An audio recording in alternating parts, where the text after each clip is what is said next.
Kita tahu bahwa Nabi Muhammad sendiri kan juga seorang pertapa, 2 kali bertapa. Dia juga ahli tirakatan. Di situ juga lah kurang lebihnya dari alur tersebut.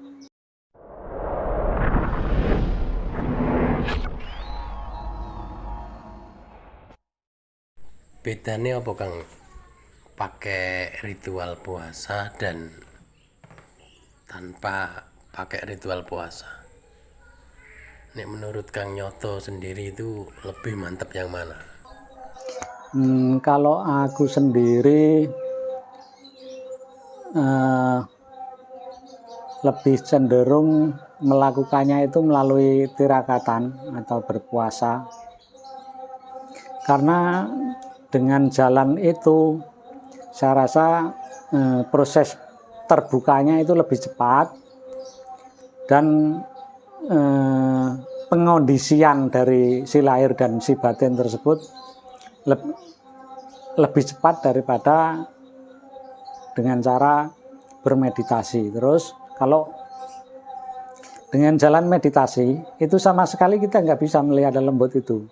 Nah itu secara pribadi saya akui ada perbedaan di situ. Tapi kalau dengan jalan puasa mutih tersebut, insya Allah, karena saya sendiri pernah mengalami, pernah melakukan bahwa itu bisa melihat.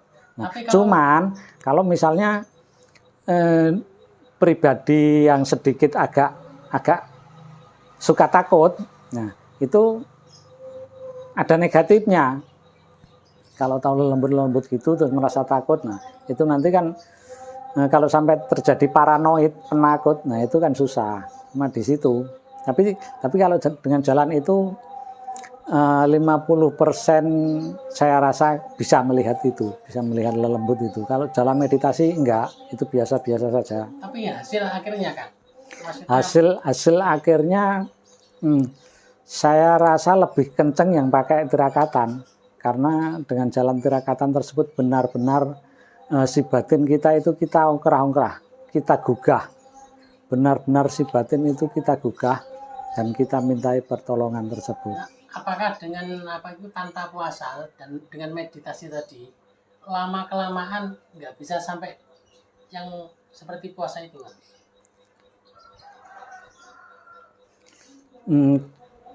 Kalau saya rasa masih lebih berat, masih lebih cakupannya lebih luas, lebih berat yang pakai tirakatan itu. Kalau jalur meditasi ya sekali lagi tadi kan saya katakan bahwa perbedaan itu ada pada tingkat kepekaan.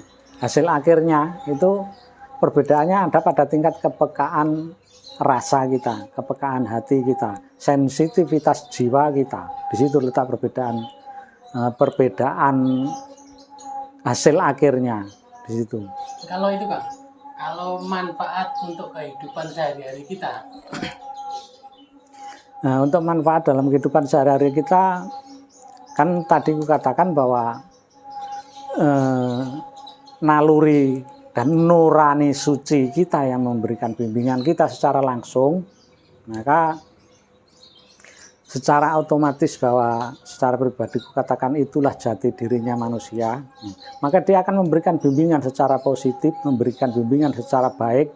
Cuman kadang-kadang kitanya itu yang enggan atau merasa keberatan untuk mengikuti arahan-arahan tersebut. Kalau arahnya itu jelas, pasti, dan secara otomatis, dan itu bersesuaian dengan kita yang namanya manusia, itu bersesuaian siapapun orangnya. Nah itu fleksibel, jadi siapapun orangnya nggak pandang bulu. Itu karena di situ yang memberikan arahan adalah bersumber dari kesucian nurani dan naluri kita. Nah, masalahnya di situ. Jadi nggak ada kontroversinya. Kontroversinya cuma kadang kita enggan mengikuti atau malas mengikuti. Kalau seruannya jos, baik-baik. Nah, kita tahu bahwa Nabi Muhammad sendiri kan juga seorang pertapa, 2 kali bertapa. Dia juga ahli tirakatan. Nah, di situ juga lah kurang lebihnya dari alur tersebut. Kalau apa itu ini kan tanpa guru pembimbing. Iya.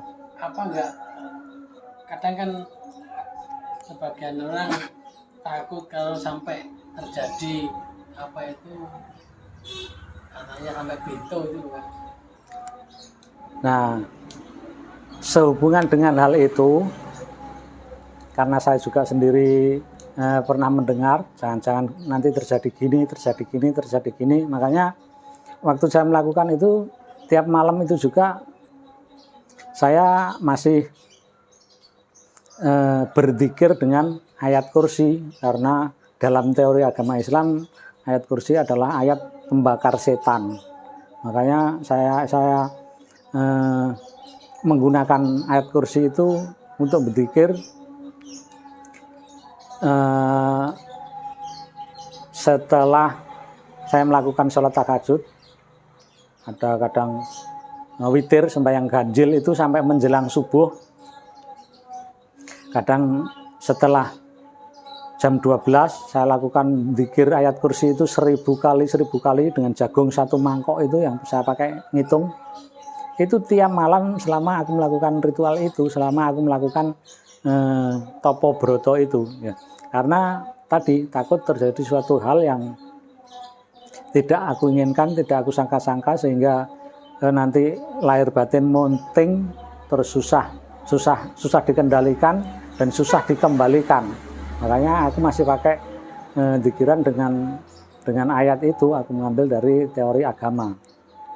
Dan alhamdulillah nyatanya juga nggak ada apa-apa, bisa selamat sampai akhir saya menjalankan ritual tersebut.